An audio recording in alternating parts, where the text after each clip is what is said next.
अस्सलाम वालेकुम स्टूडेंट्स। आज का हमारा जो टॉपिक है वो 3.5 न्यूमेरिकल होगा। पिछले हमने 4 न्यूमेरिकल्स पिछली 2 वीडियोस में सॉल्व कर लिए हैं।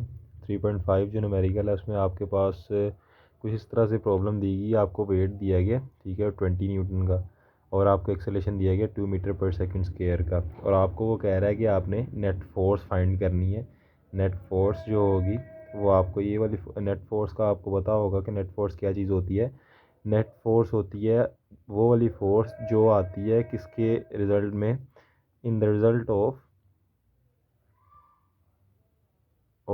All forces acting on the body.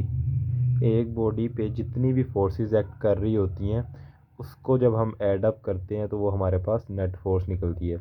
अच्छा जी, हमारे पास यहाँ पे एक तो हमारे पास वेट की बात हो रही है और दूसरी हमें निकालनी पड़ेगी फोर्स। तो हमारे पास इन दोनों का हम फार्मूला लिख लेते हैं। वेट का फार्मूला आता है W is equals to mg, और फोर्स का F is equals to ma, जो हम शुरू से पढ़ते आ रहे हैं। अच्छा जी, अब हमारे पास इस फॉर्मूले को अगर हम फर्दर सॉल्व करें तो हमारे पास हमने निकालनी है नेट फोर्स।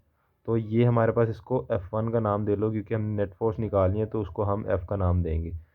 अच्छा जी, W जो है इसमें हमारे पास मैस जो है ये अननोन क्वांटिटी है ये वाली, और वेट जो है ये दोनों नाउन क्वांटिटीज़ हैं। इनको हम निकाल लेंगे। पहले मैस को निकालेंगे। यहाँ पे M is equals to W/G। W आपको 20 न्यूटन दिया गया, और आपके पास जी की वैल्यू आपको पता है 10 होती है, और इसको हम कैंसल आउट करेंगे तो ये हमारे पास 2 kgs मैस आ जाएगा। अब हमारे पास एक्सेलेरेशन भी है, मैस भी है। हमारे पास F1 निकल आएगी, तो F1 में हमने मैस को पुट करेंगे 2 kgs, और एक्सेलेरेशन है 2 मीटर पर सेकंड स्क्वायर दी गई है जो आपको।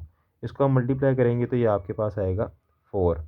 4 आने के बाद आपके पास ये आएगा 4 न्यूटन की फोर्स F1।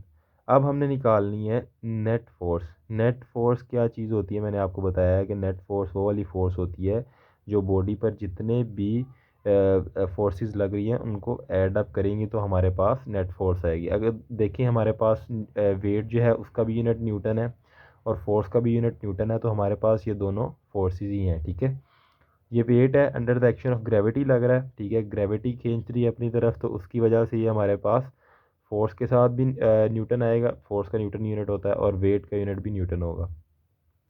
अच्छा जी, F1 जो है हमारे पास वो है 4 न्यूटन, प्लस W हमारे पास गिवन है क्वेश्चन में, तो ये 20 न्यूटन होता है। तो हमारे पास नेट फोर्स आएगी 24 न्यूटन्स, ठीक है। इसको हम फोर्स का नाम देंगे। तो ये आपके पास क्वेश्चन सॉल्व हो गया।